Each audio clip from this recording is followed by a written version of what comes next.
Okay, for today's routine, we're going to do something a little bit different. We're going to look at the exercise. We're going to get the demonstration, and we're going to perform it for the amount of time suggested. So we're in a live class here today. The weights you're going to use, or the exercise you're going to use weights on, are circled in orange. Okay. So our first exercise is going to be weighted. It's the Simba Squat. So with the weights you're choosing on this, I wouldn't go real heavy with them, but something medium to light on these, especially your first round, just to kind of figure out where you're at as far as with the weights that you need. So for your Simba Squat, it's really just a matter of holding the bell, the bottom of the bell, slightly above eyesight, like right about eyebrow level. So to do this, you really got to tense up your upper back. We're going to pinch nice and tight with our forearms. We're going to push our knees out. We're going to inhale through our nose on the way down. We want to exhale on the way up. Okay. So we're going to do this for 30 seconds. Your goal is to try to keep it up for 30. If it doesn't happen, that's completely fine, but we want to put it up throughout our squat, and if you need a rest, just bring it down. But when you go to squat again, get it back up, eyebrow level. Inhale in, exhale out. Simba squats, 30 seconds. Ready, set, and begin. So remember, good breathing on this. You want a good nasal inhale, because that's where we get a lot of intra-abdominal strength from diaphragmatic breathing. Pinch tight with the wrist, tight with the forearms, engage your lats, keep your shoulders back and down. 15 seconds here.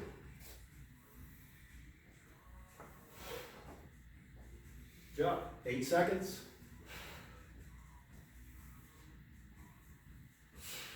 3, 2, 1, and time. Next exercise is a body weight exercise called an alternating base. On a nice wide foot stance. You're going to put one hand on the ground at a time. You're going to alternate them. So we're going to put our right hand on the ground. That's going to indicate our right foot sweeping through the hand and the other leg. Okay, so when we're doing this, we want stability in the shoulder, stability in the opposite hip. So right hand's to the ground. I want to make sure my knee stays vertical here. Kind of pivot out on that heel. Nice tall seated position, a little extra if you don't want to set your hips down. And then we'll put it right back in place. And now we're standing up. So we want to inhale through the nose, place the foot down. Exhale through the seated position. Inhale, replace your foot. Exhale, stand. Okay? Alternate hands on each one. I'm going to do this 40 seconds. So alternating base, ready, set, and begin. Good level changes here. Bring that foot through. Inhale, exhale. Inhale, exhale. Switch hands on each one. Pivot on that foot. Stay nice and tall, especially when you sit.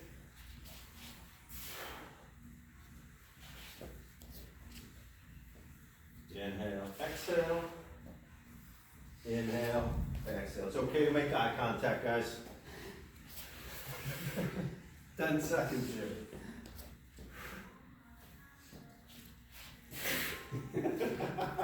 Nice timing. Last one. 3, 2, 1, and time. We're going to do side V-ups next. So when you do these, you want to start with one hip on the ground. That elbow to palm on that same side is on the ground as well. Your feet are going to kind of come up by this palm a little bit. When we lay back down, we want our shoulders to rotate back to the ground, so both kind of shoulder blades go to the ground.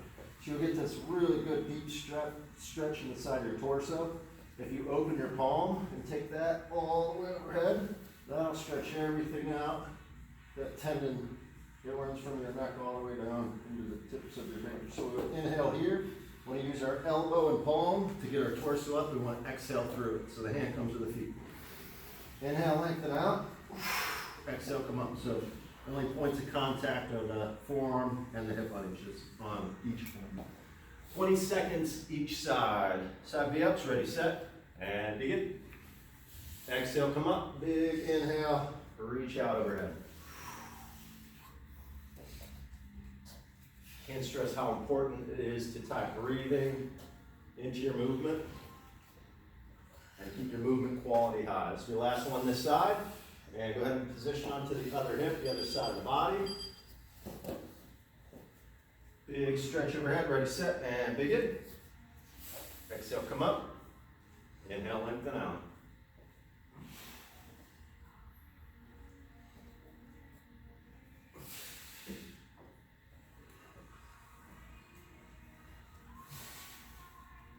Three, two, one, and time. Our next exercise exercise is a weighted exercise if you're ready for it. If you've done windmills before, you should use weight. If you've never done them before, go really light or do them with body weight.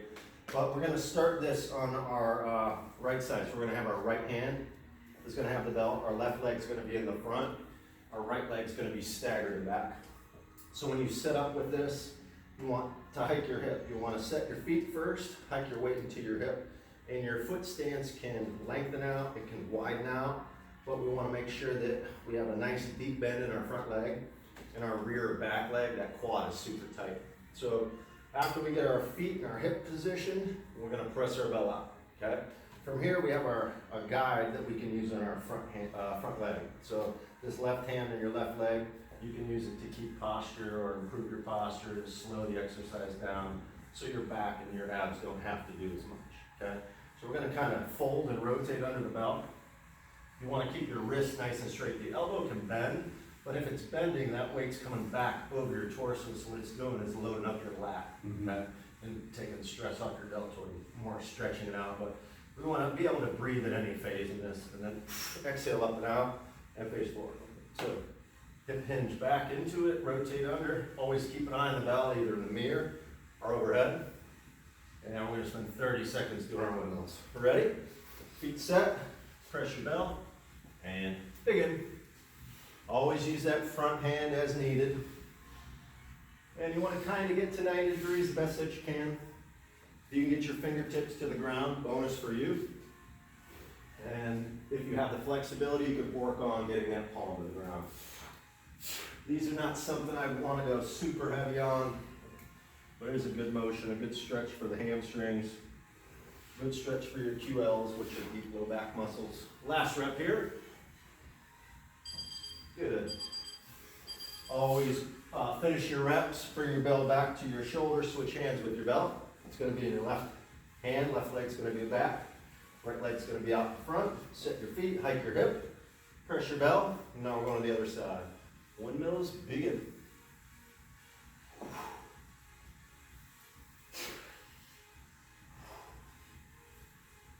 Another thing I like about this is there's a lot of time under tension with it,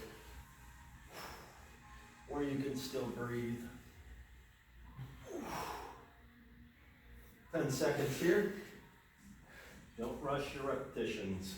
4, 3, 2, 1, and time. Our next exercise, number 5, is a mid-pull to high-pull swing. So it is a shortened range of motion swing, so they do come fast. So just make sure that your lungs are ready for this. So we're going to back swing our bell, and we're going to hike it into our hips.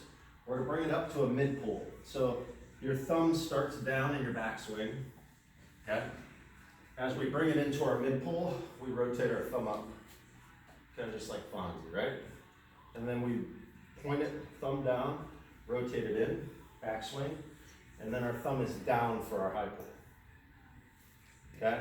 So for mid pull, thumbs up. For high pull, thumbs down. Thumbs up, thumbs down. And really the key to a good swing is keeping it in this back swing, keeping your wrists super high in your hips. And that keeps your hinge nice and tight where it needs to be. Okay? So thumb up, high, mid pull, thumb down, high pull. And this is practice for the snatch and just a good cardio exercise. 30 seconds each side, mid pull, high pull. Ready, set, and begin.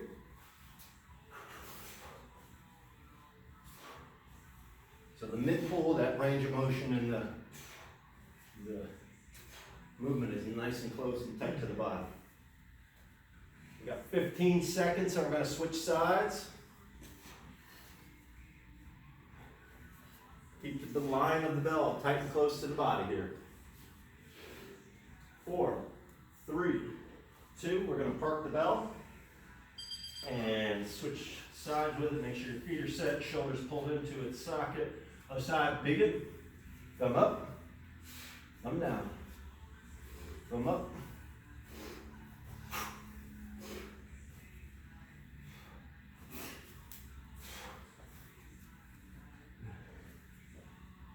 Just rotating that handle.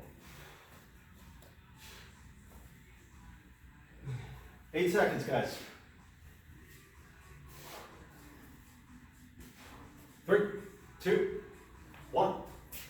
Park your kettlebells. We're going to figure 8 with a pause from your last weighted exercise here. We're going into our athletic stance. My right hand has the bell. The bottom of the bell is open for a pass. My left hand is going to be behind my left leg. And that's where the pass is going to occur, right behind my left leg. So I'm going to pass it. As soon as I switch hands with it, I'm going to straighten my body out and finish this spiral up to my palm, okay? So every time that I get to this position, this palm stop, the elbow is just going to open up, okay? I'm already set up with an empty corner. It's going to open up, and I'm just going to get this to the other hand. It was on the ball of kettlebell, okay? So from here, I'm going to straighten out, add as much tension as I can, let it drop right in between my feet. Exhale, squeeze the belt together, and just drop it right in between my feet on each one. So again, the hand that's on the ball always goes behind that same side leg to catch the pass, okay? Figure 8 with a pause. Ready, set, begin.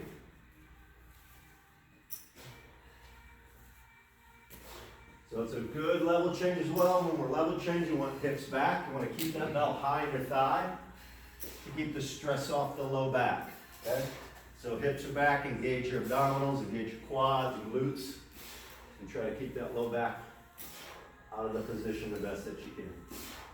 Good, good. 6 seconds here, everybody. And time. Kettlebell on the ground. The handle can be facing you or it can be forward, but we've got instability to deal with, and we're going to do an alternating push-up. So the bell's going to roll around a little bit, so just make sure that you're comfortable on it. We can do push-ups from a kneeling base. We can do them from a toes base, but we just want to make sure that we don't break down. Elbows don't flare out, low backs don't sag. Okay, so this is a form of hollowing out when we do push-ups, pull-ups, squats, swings. We want to hollow out. Make sure our pelvis is tilted forward, but inhale into it, exhale up and out, and walk over the other side. Alternating push-up. Ready, set, 30 seconds, and begin. Inhale, exhale, get a nice hip lift out of it. Come up to your foot, come up to your feet, laterally walk to the other side.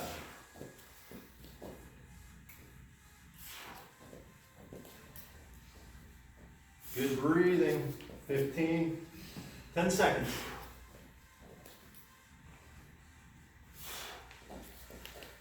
4, 3, 2, and time. From here, we're going to lateral crawls. So when we're crawling, we want to keep hands under shoulders. We want to keep knees under hips. And when we do it laterally, we're going to start with our knees wide and our hands closed. Okay? So every time that we take a step laterally, we'll do a 4 count. It'll be 1. See how my knees are closed and my hands are open? 2, 3, 4. Okay? So this is going to train your brain a little bit as well. It's 1, 2, 3, 4. 1, 2, 3. Okay? So how you start is how you'll maintain it. Lateral crawl, 4 count each direction. Keep those knees nice and light and close to the ground. Ready, begin. Inhale, exhale. Don't overthink it.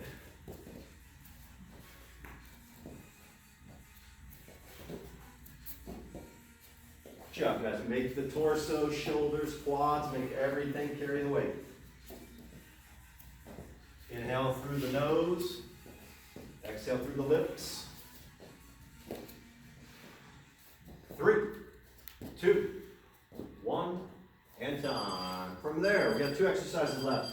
We're going to go to a twisting plank. So for twisting planks, your arms are going to be folded inward like so. This is one where you got to let your hips kind of drift above your shoulders and then drop into the stretch, because you're really going to stretch this whole fascia line from the rear shoulder here to the other side of the low back. That's really what's going on here. So elbows are folded underneath you. Your hips are high.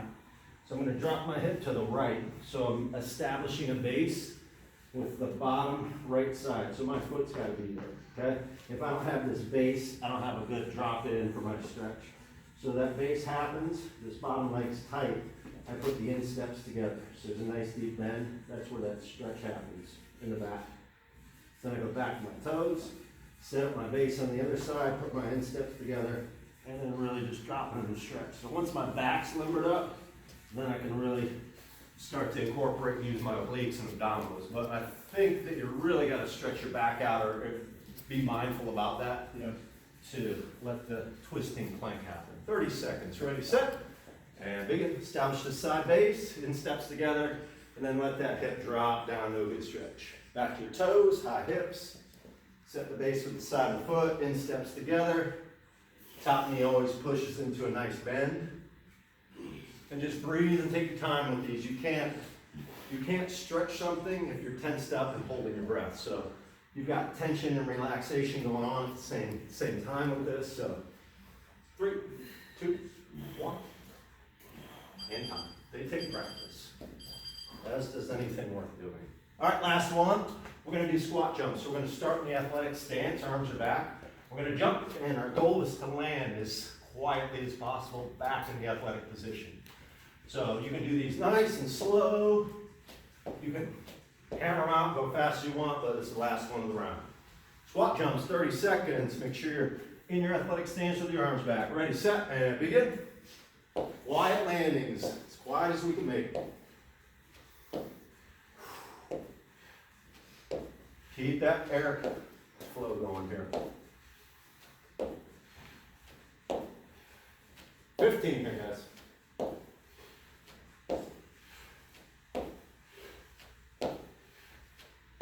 7 seconds. 3, 2, 1, and time. All right, that's our first round.